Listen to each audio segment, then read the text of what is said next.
Yes, I am.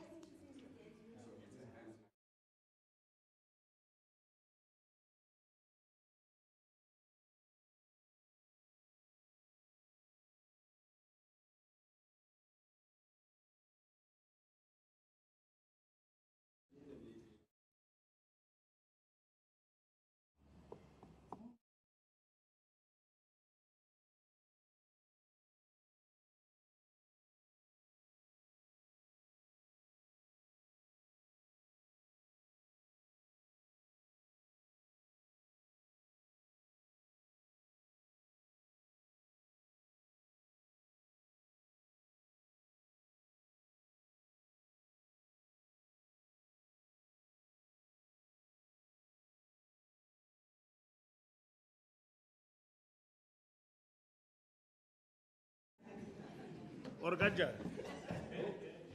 Yeah? Later than the Poland. Ndibone kula mcimbi wasePoland ndabona uxakekile Mgomo.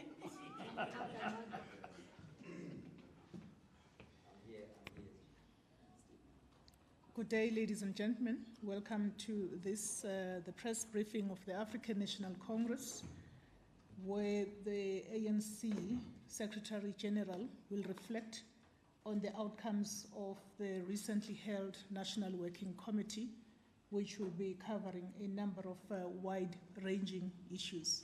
With that, I would like to ask you, SG, to then take the podium.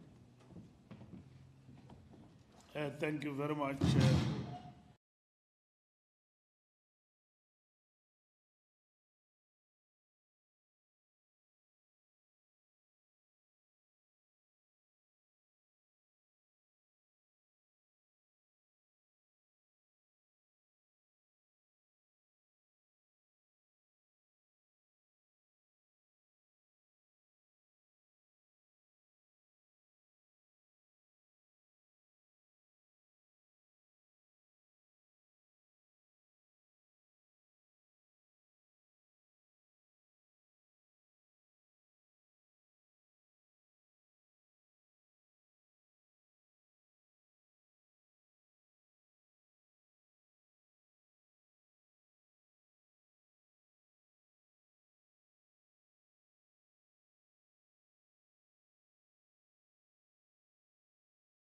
On Russia-Ukraine peace mission, the National Working Committee reaffirmed the 55th National Conference resolution to initiate and join any strategic initiatives that helps in building a better Africa and a better world. In the current global circumstances, this position means a total commitment to the resolution of all international disputes through dialogue and not arms. Accordingly, the NWC discussed the latest developments around the ongoing Russia-Ukraine conflict. The NWC reaffirmed the ANC's anti-war position and our commitment to the right of nations to determine their own internal affairs. This necessarily means that we are committed to the principles of sovereignty and territorial integrity as articulated in the United Nations Charter. Furthermore, the National Working Committee committed the ANC to continue mobilizing directly as a party and through initiatives of government for a global peace plan that can end the Russia-Ukraine conflict. In the immediate, all efforts must be directed towards convincing all protagonists in the war to agree to a cessation of hostilities. In the coming week, the ANC will convene a dialogue on the Russia-Ukraine conflict as part of this effort to build broad support for our approach. The dialogue for us, it is important not only to clarify our stance, but at the same time to use it as a platform for mobilization for peace in terms of this conflict. In this regard, the NWC commended the important initiative known as the African Heads of State Mission that was led by President Ramaphosa to engage the leadership of both the Ukraine and the Russian Federation. This initiative is a historic undertaking in seeking to bridge the gap between the conflicting parties and laying down a necessary foundation for dialogue aimed at ending the war.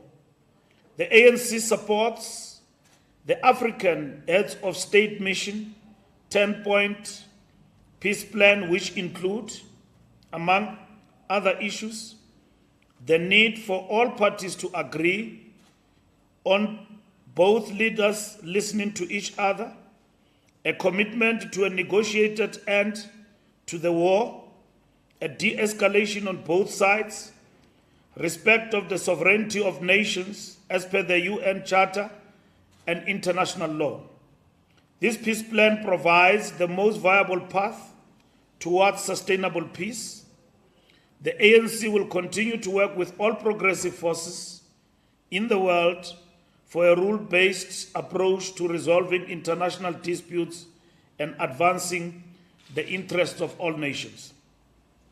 On the National Health Insurance Bill, NHI, we welcome the passing of the National Health Insurance Bill as an important vehicle and catalyst for universal health access.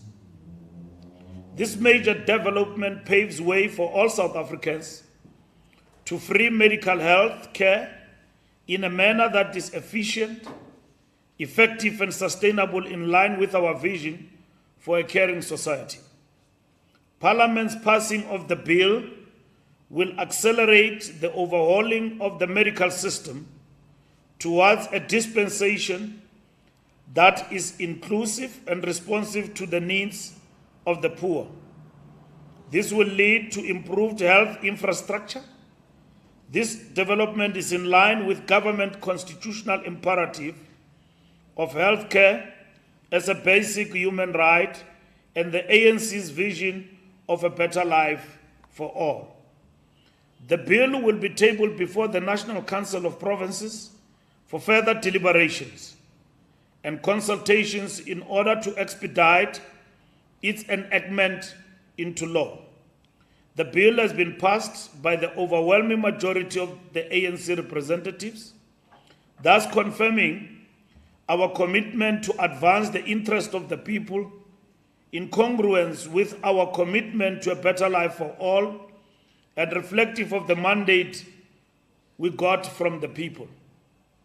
The bill is premised emphatically on the assertion that access to health care depends on people's health needs and not their socio-economic status.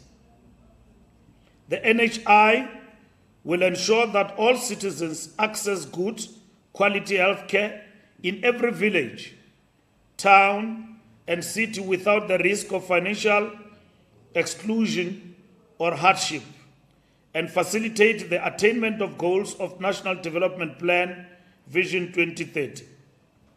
The NHI is a critical path and a substantial policy shift that will result in a massive reorganization, unification, and strengthening of the current health system. It will improve health access, equity, and outcomes. It is a path towards universal health coverage. The Act will enable the government and the people to transform the two-tiered, fragmented, and inequitable national health system and strengthen the public and private sector as one and good quality health system for all South Africans. On immigration, Comrade Aaron Motsoaledi briefed the NWC on suggested changes to immigration policies. This included amendment proposals on citizenship, immigration, and refugee protection. The NWC noted the briefing and emphasized the need for a balance between national interests on the one hand and international solidarity, particularly within the Pan-African context on the matter. The NWC noted strides by the government to overhaul immigration legislation for greater powers to address the burning issue of immigration. The establishment of the Management Border Agency is a bold and progressive step towards addressing the influx of illegal immigrants and the porous borders. Illegal immigrants put a heavy strain on the fiscus, with adverse effects on service delivery, the overstretched health sector, high unemployment, and poverty. Illegal immigrants have been a ticking time bomb for the country, which has been an albatross of the ANC-led government to accelerate service delivery at a faster pace. The outbreak of violence, as attested to by the violent attacks in Diepsloot, which happened on the 21st June 2023. The ANC calls upon all communities to exercise restraint to avoid damage to property, life and limb. We urgently call upon the Department of Home Affairs for swifter implementation of the white paper process. ANC Manifesto Review Process. The National Working Committee received and considered the process towards the finalization of the ANC 2024 election manifesto, as well as the guidelines towards the 2024 candidate selection process. In this regard, the Working Committee also took note of the ongoing court challenges of the amendment to the Electoral Act, a challenge which will affect the ability of the IEC to prepare for the elections. The manifesto, as well as the guidelines for candidate selection process, will be presented before the National Executive Committee for consideration and adoption. The National Executive Committee, which will be held second week of July. The first of these activities will be held in Mpumalanga, which include, among others, the registration process campaign that the ANC is undertaking as part of the election processes that are required prior to elections. Will, after the NEC meeting, report to the nation in July on the manifesto review process under the theme, "How far have we gone?" to implement the manifesto of the ANC under the theme, "Let's grow South Africa together." Because we believe that there's a lot of distortions, not only distortions, but equally. There is a greater importance on the ANC to account on the implementation of its manifesto in terms of the commitment it has made to the people of South Africa. So during the month of July, after an extensive review in the meeting that will follow of July of the National Executive Committee, which in the main will focus on manifesto review in terms of its implementation, we will also give a blow-by-blow account of manifesto implementation in public in a venue to be decided in the next coming weeks. Court judgment on cadre deployment. The NWC noted and deliberated upon the judgment of the Johannesburg High Court in the matter between the DA and the ANC.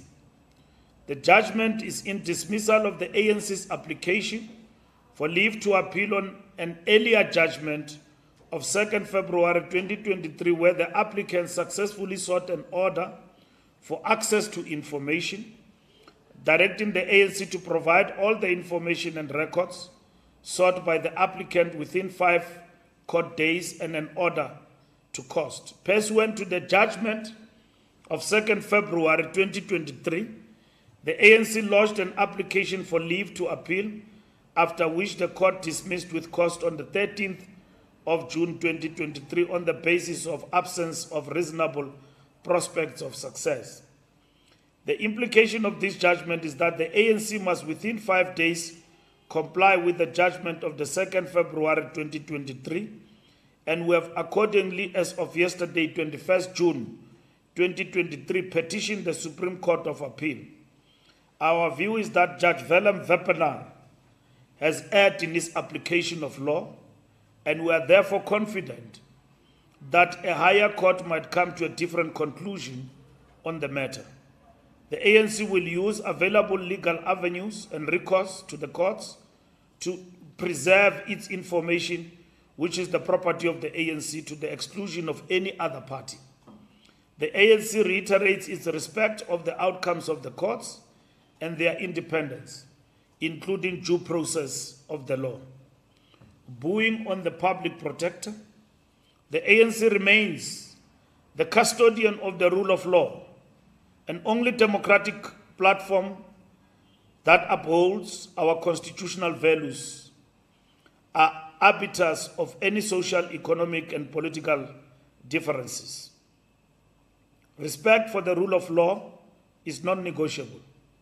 For this reason, the ANC condemns in the strongest terms the booing of the public protector, whose office is critical as per a constitutional mandate in strengthening our democracy and the rule of law. We make this clarion call for the respect of the public protector and the office she occupies at all times as she discharges her duties. BRICS political parties dialogue. The NWC considered a report on the BRICS political parties dialogue to build international solidarity networks through party-to-party relations with its historical partners, and to forge new relationships with newly formed progressive forces. We must strengthen party-to-party and multi-party relations on our continent to turn consensus into concrete action. The dialogue will be held at Beachwood Hotel from 18 to 20 July 2023 under the theme BRICS and Africa, Partnership for Mutually Accelerated Growth, Sustainable Development and Inclusive Multilateralism. This is in line with the assertion by the President on the occasion of January 8 statement of 2023. I quote, that the ANC must rebuild international solidarity networks through party-to-party relations with its historical partners and build new relationships with newly formed progressive forces. We must strengthen party-to-party and multi-party relations on our continent to turn consensus into concrete solutions, close quote.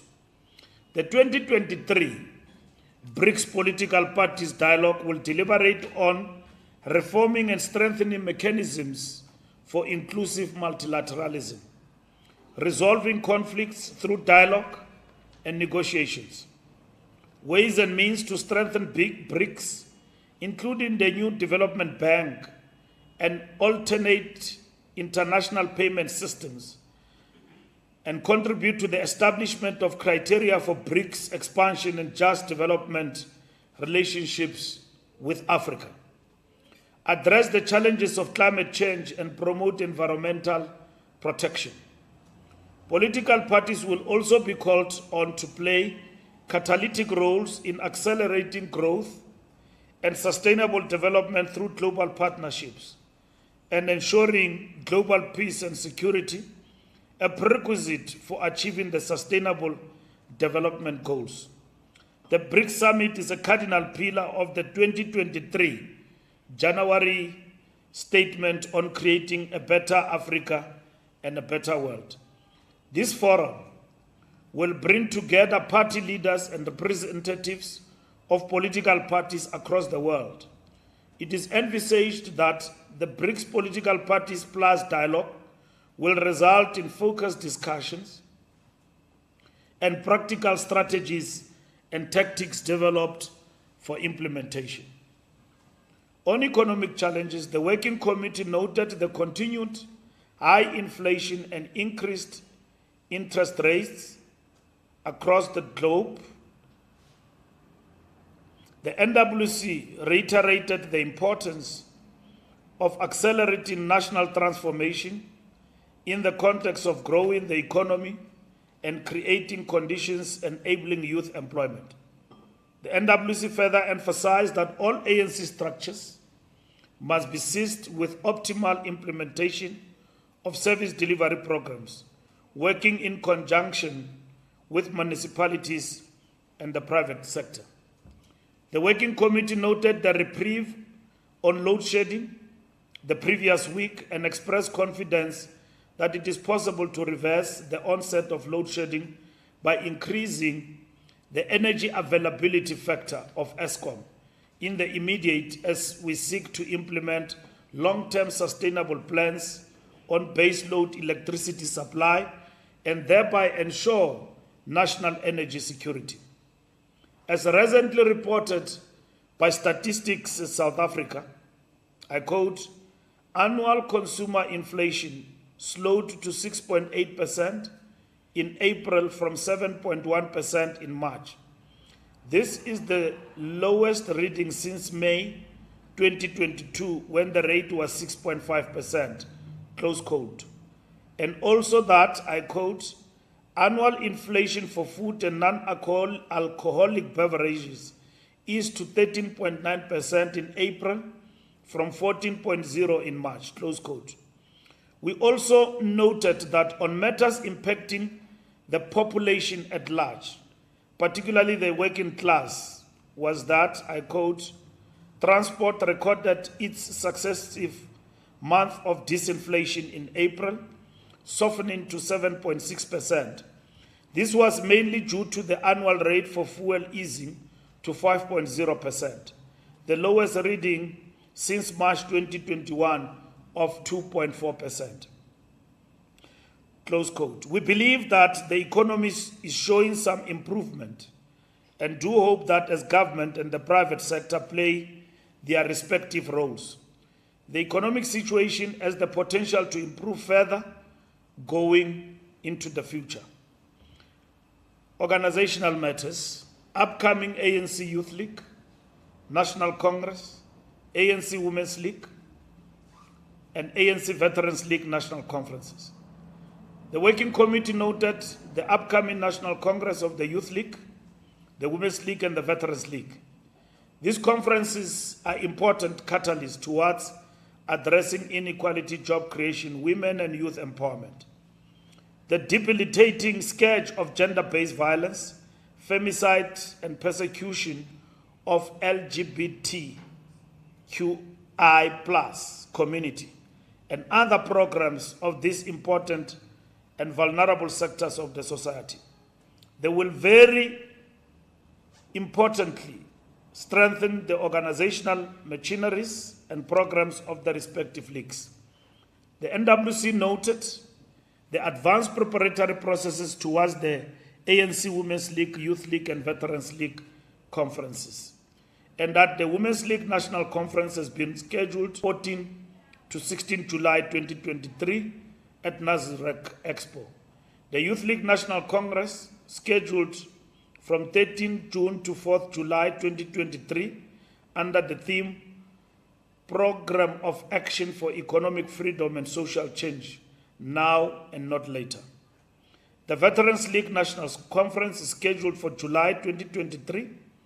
The NWC noted that the Veterans League convened a Lekgotla on the 15th to 16th April 2023 for the acceleration of this preparation. 40th anniversary celebrations of the formation of the United Democratic Front, UDF. The NWC reaffirms the commitment of the ANC to support the celebrations of the 40th anniversary of the United Democratic Front. In this regard, the NWC calls on all structures of the organization and the broader mass democratic movement to lend their support to the preparations for the celebrations across the country. The UDF played a significant role in the fight against apartheid. To this end, tomorrow on Friday, we will meet with Comrade Molefe and the team of UDF 40 to receive a full briefing on the preparations for the celebrations of the 40th anniversary of the United Democratic Front, 110th anniversary of the 1913 Natives Land Act. The NWC noted the 110th anniversary of the 1913 Natives Land Act and calls on government to accelerate land reform to reflect the country's racial, gender, and class demographics as espoused in the constitutional injunction on healing the division of the past. As we reflect on the performance of the ANC in relation to its manifesto, part of that work will include the program of land redistribution, how far we have gone, what are the obstacles, and what still needs to be done going forward. The National Youth Day celebrations were noted as a great success, which emphasized on skills development, youth entrepreneurship, and enabling employment creation, with government being responsive to this challenge of youth employment in the country, as we have seen throughout the country in different provinces, provincial governments responding to the question of youth employment. Expulsion of former ANC Secretary General Ace Magashule. The expulsion of former Secretary General E.S. Magashule was confirmed, regrettably, following his failure to submit representation on reasons why he should not be expelled from the ANC, after the expiry of a stipulated period of 7 days duly communicated to him. The ANC derives no joy in the expulsion of any member, hence Comrade Ace was given time to mitigate against the recommended verdict of his expulsion. And in this regard, the ANC is duty-bound to uphold its integrity and internal organizational disciplinary processes. Mayoral candidates. Deployment of mayors was noted, with recommended candidates confirmed as follows: for Nkangala District Municipality, Comrade Thomas Ngwenya was confirmed as ANC candidate mayor. For Emalahleni Local Municipality, Comrade Leah Mabuza was confirmed as ANC candidate mayor. On allegations against ANC MPs, the NWC noted the allegations made by the suspended public protector, Advocate Busisiwe Mkhwebane, regarding ANC members of parliament, Comrade Phemima Jodina, the chief whip, Comrade Qubutile Kyanki, the chairperson of the Section 194 inquiry, and the late Comrade Tina Jumat Peterson. The ANC condemns and distances itself from any attempt to undermine processes conducted in terms of the Constitution and the laws of the Republic, for which it waged a determined struggle in which many sacrificed life and limb and liberty. Accordingly, the ANC views the recordings purporting to reflect statements by the late Comrade Jomat Peterson with concern. Regrettably, she is no longer in a position to explain or account for the statements attributed to her. The ANC is also concerned that the reputations of the chief whip and the chairperson of the inquiry are being subjected to attacks on the basis of hearsay evidence, devoid of any credible and independent corroboration. In this regard, the NWC reaffirms its confidence in their leadership and support their full cooperation with the Parliamentary Ethics Committee as well as internal ANC processes.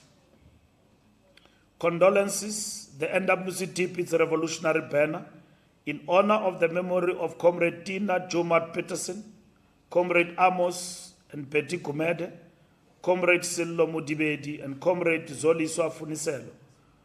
We convey our deepest condolences to their loved ones, and we wish as well a speedy recovery to the Premier of Northwest Province. Thank you very much.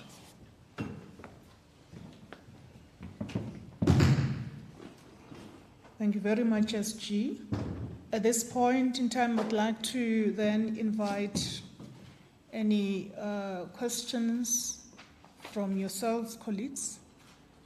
I'm going to start to my left. Over to you, my brother, and let's also continually introduce ourselves. Good afternoon. Raymond from Network 24. Sorry, from? Network 24. This issue mentioned something about the Minister of Home Affairs of the presentation on citizens. What did that entail? And then, what is the latest regarding the ANC sending and served papers on former ISCOM CEO under the radar? Did you serve the papers to him? What's the latest there? Yeah, that's all for now. Thank you very much. Debo? Good afternoon. My name is Comrade SABC. SG, you said in as much as you respect the courts and the independence of the judiciary, you don't agree with the judgment. Do you think maybe the court, there was a judicial overreach on this judgment? I mean, looking at the cadre deployment as an internal political party program to dispatch its members to different institutions. Do you think the court didn't just err, but there was a judicial overreach on that? And the case on Ace Mahashule, is this thing done and dusted? Are you likely going to give him a hearing if he comes and said maybe he was late to make those presentations as was expected? I think for now, maybe finally on the BRICS and President Putin coming to South Africa. And now that the indictment has been indicted by the ICC, I know you spoke a lot about this, but do you think in hindsight the ANC feels that maybe you should have abandoned the ICC? Maybe at some point there was a discussion about that. Thank you very much. I want to just take one last hand, and then I will turn to the SG. Samkelo? Thank you. Samkelo Marcelo with the South African Broadcasting Corporation. Mr. Mbalula, on the issue of the ICC, President Ramaphosa held a bilateral meeting after the meeting of African heads of state with President Putin. Did the President take the NWC into confidence on the deliberations, or the ANC officials first on Monday on his deliberations one-on-one with President Putin? What was the resolution, particularly knowing that there is the upcoming BRICS summit in South Africa? Is there any clear indication as yet on what the governing party will decide on this matter? Then lastly, has he centralized communication on Putin to his office only here at the Tree House and at the Union buildings? Thank you. Thank you very much. I don't see, shall we treat that as the first segment, and then let me turn to the SG. SG?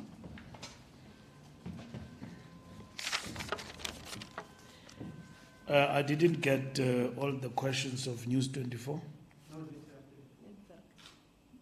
News 24. Network and News 24 is two different things. Oh, I thought network is News 24. So network, I didn't get all your questions. I only got you when you talk about the radar. Okay. You also you said that the Minister of Home Affairs gave a presentation regarding citizenship. What did that entail? Okay, the minister briefed us on issues of citizenship, immigration, and refugees issues, and then there is a white paper process that is being canvassed broadly, and we just got a briefing on snippets of that in terms of what it entails, and it must go to cabinet, and cabinet must endorse that, and then as well as public will reflect on it. So we then agreed largely with the spirit of that white paper process, and to that extent, we urge the minister to move with speed for the implementation of that white paper process, but most importantly, to work very hard in the context of the law to expedite processes that will arrest the continued influx of illegal immigrants in our country. Now, there is a definition of immigration and refugees. And refugees are people that come to your country for various reasons, including political asylum and so on. But that is totally different from people who come to your country illegally in numbers like we have seen. And as a result of porous borders, and that to come to South Africa is easy, more than any other country in the world. So that is why we applaud the work of the border management, but that on its own is not enough. So we need to deal with this question of immigration in protection of the citizens, including issues of employment and the kind of work opportunities that will be preserved for South Africans in our country. On the rater, like I briefed, we will give an update on that matter. The rater has been traced to be in Germany, in the city of Hamburg. The court in Pretoria have ruled in our favor that we must serve him the papers, which we have done, for a person like him who is a South African but not residing in the country. So there's a tedious process in relation to this, because it has got to go through the South African embassy, which must then serve the papers to him. And to this point, that process has started, and we just need to get the details of it in terms of the advice we will get from our lawyers. But that has been done. With regard to the judgment, Ntebu, on the deployment, we believe that Judge Vepenar have erred in law, and that is why we're taking up the matter. Politically, is this an overreach? Well, I will reserve that pronouncement up until the process of the law has been exhausted. But I can tell you that we defend our policy on cadre deployment. Cadre deployment policy of the ANC is what political parties that come into power world over exercise to deploy strategically people who execute the mandate of implementing the manifesto of the political party that has won an election. The DA does so in Cape Town. They dismissed Ubabum Kokri in Cape Town, well qualified. They dismissed him and replaced him with the cadre in the city of Cape Town. We all know who's that cadre that they deployed. They redeployed him from Cape Town, from National Assembly to the city of Cape Town. And that is what they've actually done. They don't call it the cadre deployment. They call it something else. But they do deploy people in the areas where they are in charge. So the ANC defend the cadre deployment policy as it stands, because all governing parties world over, they exercise their right in terms of strategic positions, who they actually deploy to execute. And some of the malfeasance in government have got nothing to do with cadre deployment. Have got everything to do with the fact that we've got incompetence and corrupt officials who gang up, and laziness where people do not implement progressive policies within government. So you can be deployed by the ANC in a strategic position, whatever that it is, but you are not responsible for the entire civil service. Civil service is not a political tool. It is aligned to any political party that comes into power. So when you make a general statement that cadre deployment has basically brought government into a standstill, is an over-exaggeration and distortion, fundamentally. And we can debate that with the DA anyway, politically, because they know that it is a distortion. Fact that when you change administration in Cape Town, you will still have the same people who would have been there in the past 10 years in the system, and only get out of the system when they reach their date of 65 years or less in terms of the pension payout and retirement. That has got nothing to do with cadre deployment. Chief directors and everybody else in government are not deployed there by the party. Starting with people who, directors and DDGs. Those people are employed in government.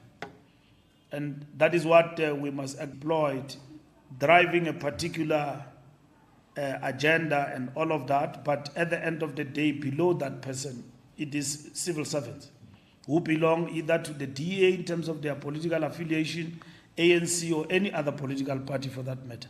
That will apply in successive elections to come in the country.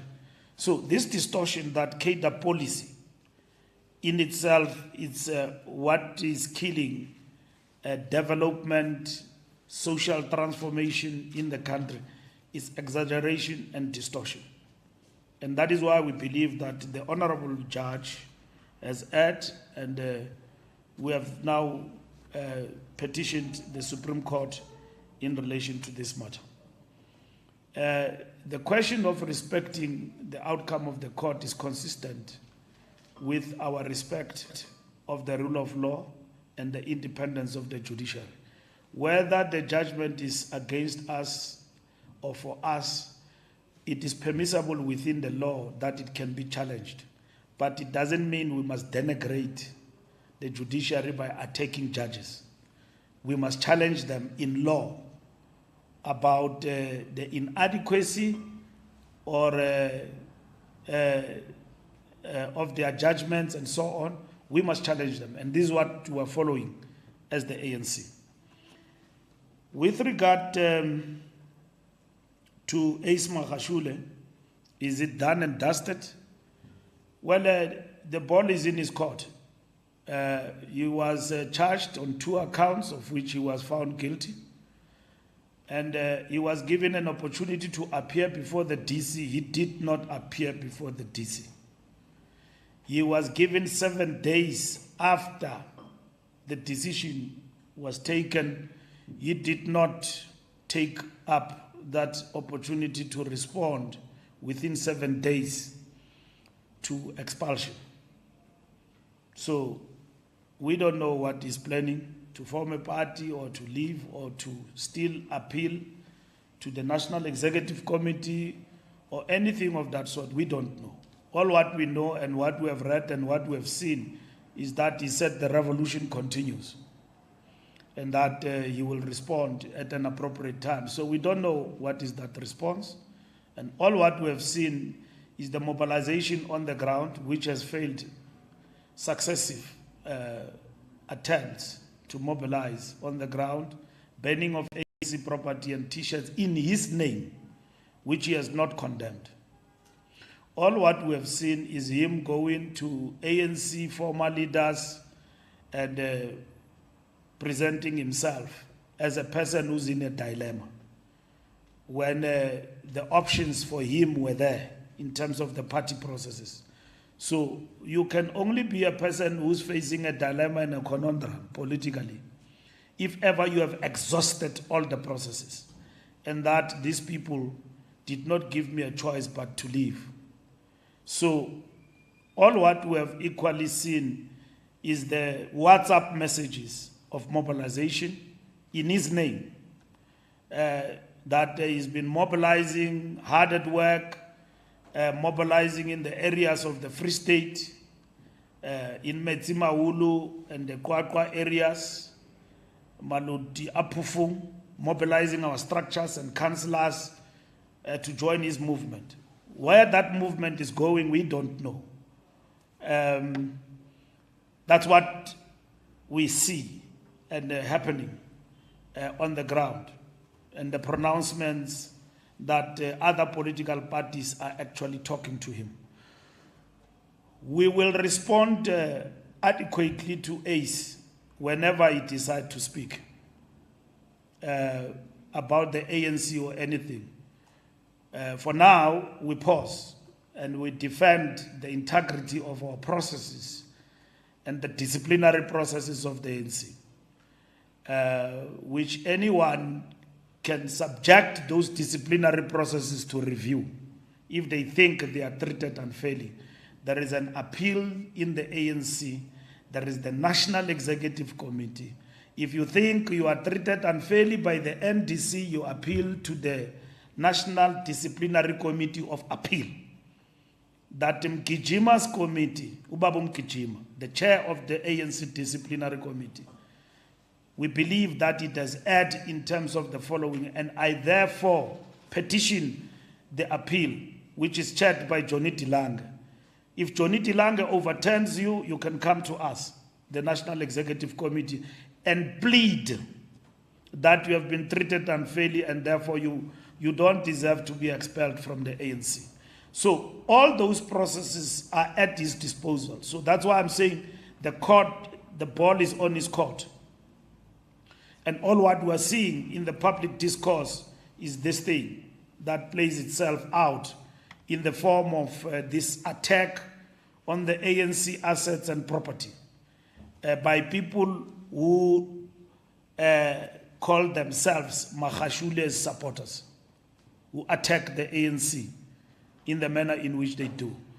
We have now unleashed our structures, wherever they are, that they must rise and defend the ANC and not allow the ANC to be distorted in the name of an individual who was given an opportunity to defend himself and answer to the charges that were put before him by the organization. He has not. So our organization must rise. We must not wait for the moment where things will happen and get out of hand. We must never allow anybody to bring the ANC into a state of total disarray for pursuance of personal interest. That must never be allowed by the African National Congress. We know that there's been outright mobilization on this matter politically, to the point where in which we are called upon to frown upon organizational internal processes. Where will the ANC be if every DC process will be frowned upon by its leadership at the expense of an individual? This organization will die, and that is not what we're about to do. Comrade Ace, as a former Secretary General and a leader of the ANC, knows what is good and right to be done, and that's what is important. So we draw no joy on the expulsion of anyone, because we know years of people have accumulated in the struggle, and how difficult it is just to recruit one member.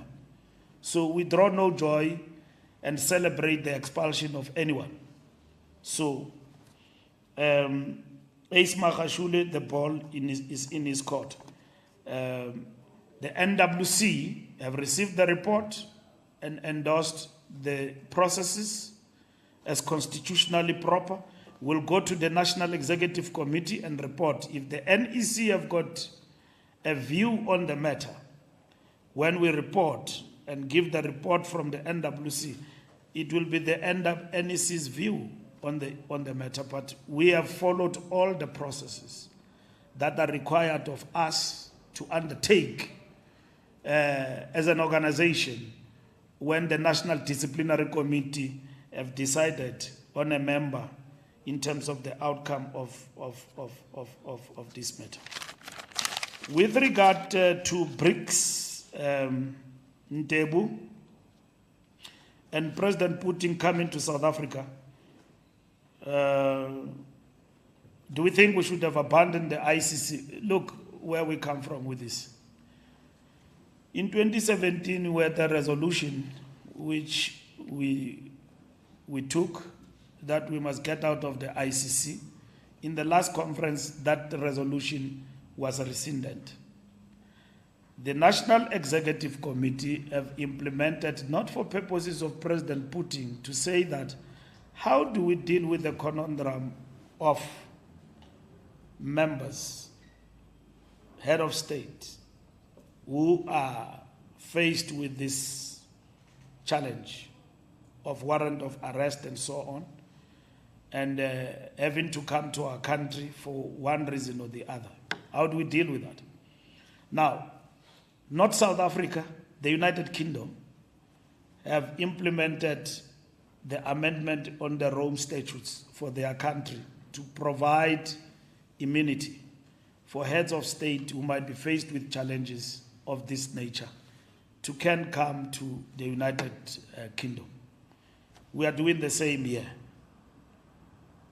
Not working against our own resolution to rescind the decision to work out, but we are saying we must amend. We have given this mandate to our lawmakers to implement this so that we don't answer the question in future after President Putin to another president.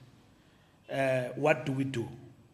So before you come and attack us on it, you must remember it started elsewhere. Countries can do this to preserve their own sovereignty and autonomy on matters of this nature. Now we are pursuing peace. Putin cannot come to South Africa. We must go to him as a president. And therefore, because of this warrant, we've got BRICS coming to our country. There is a conundrum because we're signatories. How do we deal with that matter? Not even compared to al-Bashir, who came to this country, despite the fact that there was no BRICS or anything of that sort, but AU coming to our country, and he had to come. And then we had to suffer the consequences for that because we are signatories to the ICC. So that's why we take this route of amending the Rome Statutes going forward. But at the present moment, as an ANC, we've got no mandate from our conference to get out of ICC in Tebu. Our conference is very clear that rescind the decision of 2017. And to this extent, our act on the matter of amending the Roman statutes, even when we succeed in relation to that, which we will succeed, the period of the BRICS summit will have long passed. But that will remain in the history records for guiding future administration about how to deal with matters of this nature, because it's not about to end with President Putin. So that's what we said we must do. Samkelo, the last question, bilateral with President Putin. Unfortunately, between presidents, we don't get briefed about that. If there was, I don't know how you got that when you were stuck in Poland, but your intelligence worked faster than SSA, I think, to even know that the president had a bilateral with President Putin. But it will happen really in the context of a number of things that are coming between Russia and Africa. Among others, the Russia-Africa summit that is coming, and who knows, maybe also the issues around the BRICS summit. I think we leave it at that note. It belongs to the president handbag. As a head of state, he deserves to be treated with respect in relation to that. It doesn't have to brief us on that matter unless we are micromanaging him as a president.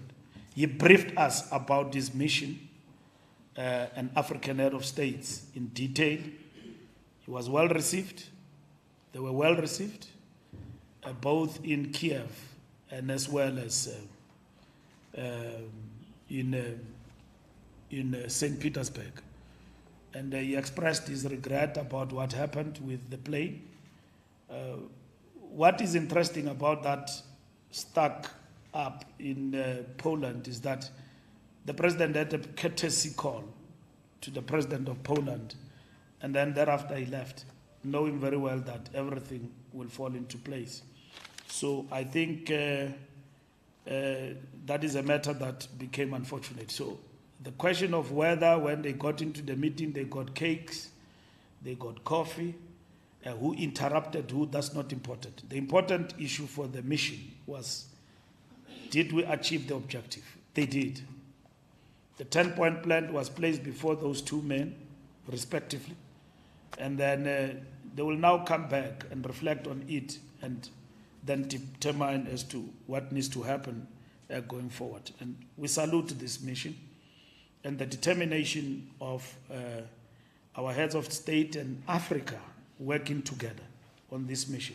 Not one country, but Africa as a whole, working together, irrespective of the point that others pro-Ukraine and anti-Russia and so on, they understood that this mission is very important. And so that's why we emphasize as the ANC that this notion that we are pro-Russia, we are anti-Ukraine, it's a distortion of our non-aligned position. And that's why we are going to have a dialogue so that we continue to engage. Yesterday, I met with a friend of mine whom I served with for the longest of years in the Socialist International. They came here in Cape Town, and they came also to see us here. The Executive General Secretary of the Socialist Party in Europe, which we are in government in Germany, among others, which Germany in terms of the Russia-Ukraine is very important. And he briefed us and we briefed them about the stance of the ANC. And Stefan, who's the president of PES, also was in Cape Town, and will be pursuing these engagements. So we're talking to everybody because everyone tends to be confused. You are now giving arms to Russia. What's happening and all of that? We say we can't give arms to Russia. Russia has got to give arms to us. I mean, what will we give them? Roy Falk. Many nations have engaged in this front, but we have been singled out because we are regarded as a small end. And then it is said that we are compromising our own economic prospects. Now, compromising economic prospects means that you must bend over even your principles and your beliefs, because somebody who's not matured in terms of relations and trade want to bully you to take a particular stance. We believe we've got the voice, we've got the role to play in terms of this conflict. And it doesn't mean that we are pro something. We are anti-war at the end of the day in terms of this particular conflict. And it must be understood as such in terms of how South Africa has conducted itself and the position it has taken on this matter. Have we centralized communication? No, it's not. As I conclude on this matter, it is better to be organized, to allow government to lead, because it is government that will determine whether President Putin can come or not come. Our mandate as the party, and which is our position, is that the BRICS must succeed, and government must then see to it how it actually succeeds. It's our turn.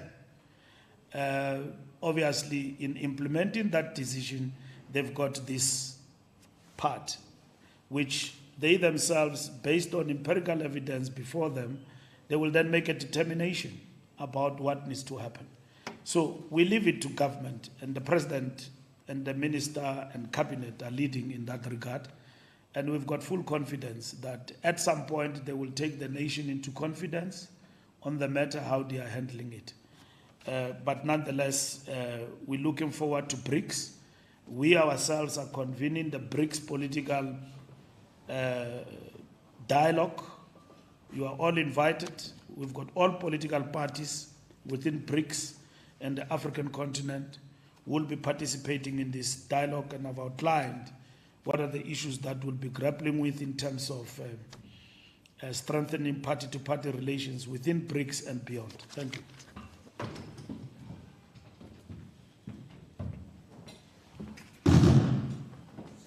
Thank you, SG.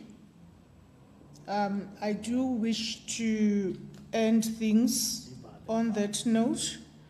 I think the statement you read out, SG, is comprehensive enough, and we will be available for one-on-ones afterwards. This then brings us to the end of this presser. Thank you very much. You will be available for one-on-ones. Yes, yes. Thank you very much. Thank you. Thank you very much. Thank you so much. Anizanga namabhinya bafana today.